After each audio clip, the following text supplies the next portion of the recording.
Исәнмесез, эфирда яңалыклар чыгарылышы, студияда Лилия Гатина, алга таба кайбер темалар турында кыскача.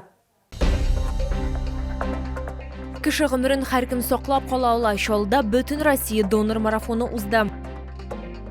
Шолда җәяүлеләр үтү урыннарында асфальтка кисәтү язулары ясадылар. Шәһәр халкы аларга игътибар итәме?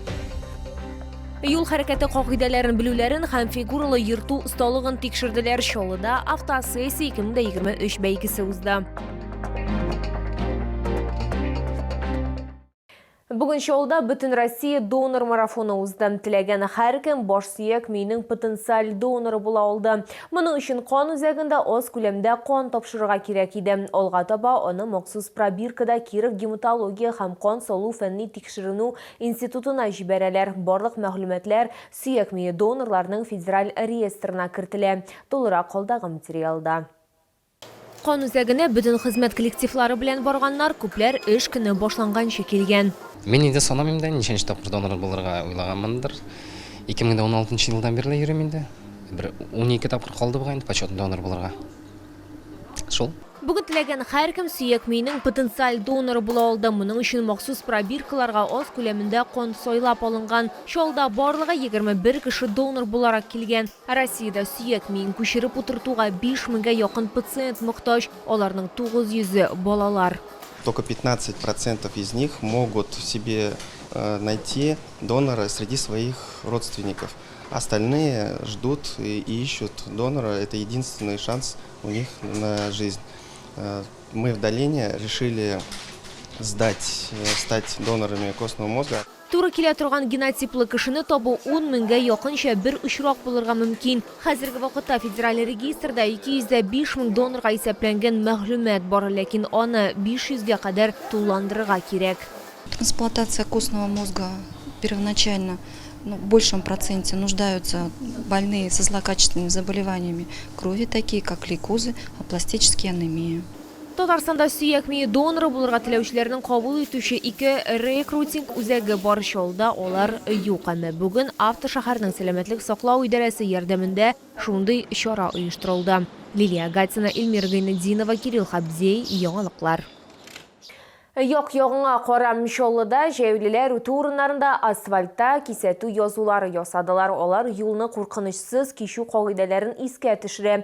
Язулар көйләнмәгән җәяүлеләр юллары алдында пәйда булды. Шоллы халкы аларга игътибар итәме? Җавапны безнең алдагы материалда ишетерсез.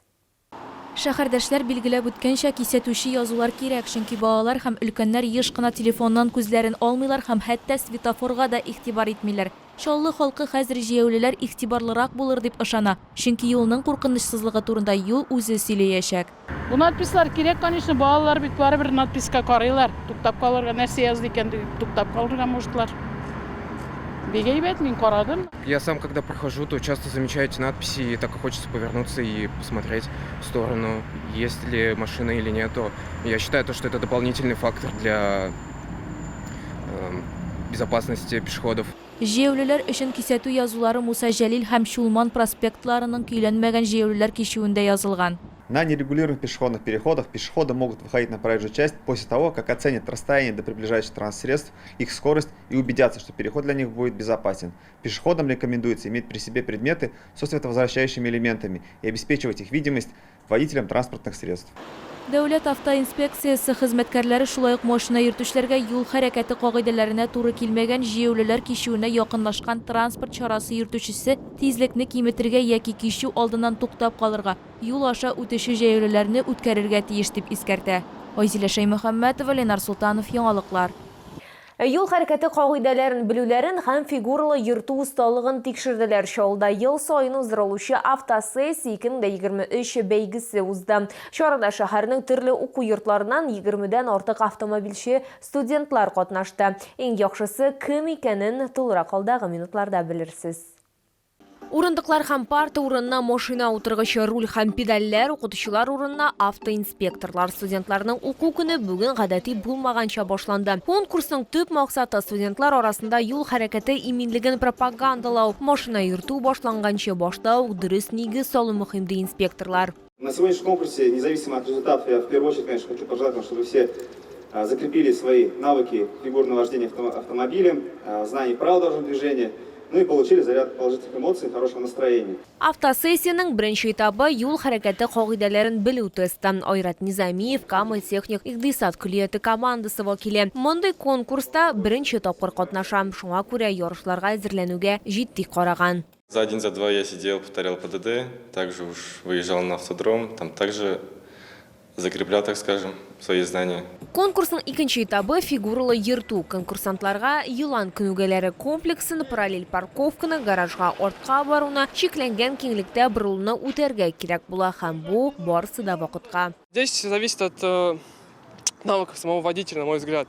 Я получил права в 22 году, считаю, второй год уже идет. Вот.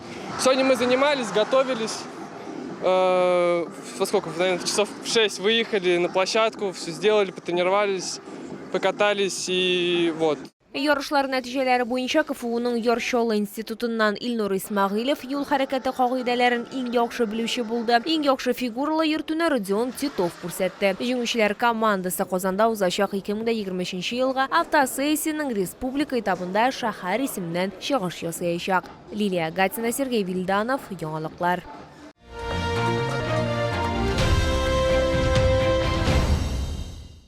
Алда салқын тиеп ауру сезоны мондый катлаулы вакытта иммунитетка булышырга кирәк. Бу физик күнегүләр, дөрес туклану һәм витаминнар, тәмле дә сәламәтлеккә дә файдалы. Яршалыга Камчатка балыгы һәм улдыгы күргәзмә ярминкәсе кабат килде. Анда һәркемнең күңеленә хуш килә, аларда яңа тотылган диңгез деликатесының 30дан артык түре тәкъдим ителә. Аларда безгә бик кирәкле микроэлементлар бар, өстәмәләр һәм консервантлар юк. Сыйфат, зур ассортимент һәм әлбәттә һәр клиентка индивидуаль караш. Сатучылар сезгә тәме һәм финанс мөмкинлеге буенча да Камчатка деликатесларын сайларга булышачак. Монда кайнар һәм салкын ысул белән ысланган диңгез продуктлары бар. Улдык исә сезнең өстәлнең чын бизәге булачак. Гордость Камчатского края – икра отборная, крупнозернистая, прям зернышко к зернышке, слабосоленая.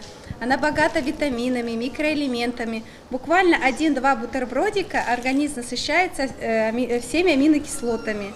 Очень хорошая, отборная прям. Камчатка чавычысы, ак балык, палтус һәм омыл бу балыкларның тәмле исләренә каршы тору мөмкин түгел. Алар яңа тотылган, бу деликатесларның барысы да яңа тотылган балыктан әзерләнгән. Алар Камчаткадан самолет белән китерелә һәм менә алар инде киштәләрдә, аннары инде сезнең өстәлдә дә. Мы обычно чавучи брали, понравилась хорошая рыба. На этот раз решили белой рыбицу брать. Все пробовали, все вкусное очень. Так что берите, не прогадаете. Вот уже взял. И не первый раз. А как вам на вкус икра? Понравилось, если бы не пришел. Палтус мне еще нравится, палтус. Чавычи всегда пробую, беру. Барлык чалларның һәм шәһәр кунакларын 23 сентябрьгә кадәр Камчатканың деликатес төрлеген бәяләү мөмкинлеге бар. Ярминкә Грин сәүдә үзәгендә беренче катта эшли, керү урыны Автозавод проспекты яныннан.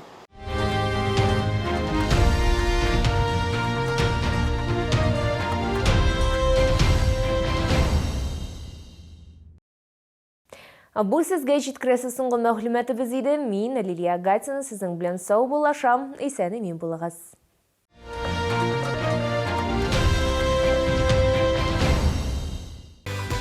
Продсклад «Победа». Сушки «Малютка», сладкие вечера 31,50. Сок яблочный «Райское лето» 79,90. Они все приезжают на новоселье уже завтра. Порой очень быстро нужно что-то такое. В любой непонятной ситуации заходите на Казань-Экспресс. Какое все классное. Ты открываешь. Казань-Экспресс. Выгодные покупки быстрее, чем за сутки. Геркулес Богатырский. Увелка за 44 рубля. Казань-Экспресс. Спешите в магазины «Сибиряк». Только в сентябре скидка 30% на все куртки и пуховики до 74 размера. Проспект Мира, 12А, остановка Медгородок. Челны, встречай! Свежий улов прямо с Камчатки. Чавыча, красная икра, белорыбица. Все от производителя. С 18 по 23 сентября. ТЦ Грин, первый этаж. Остановка Глобус.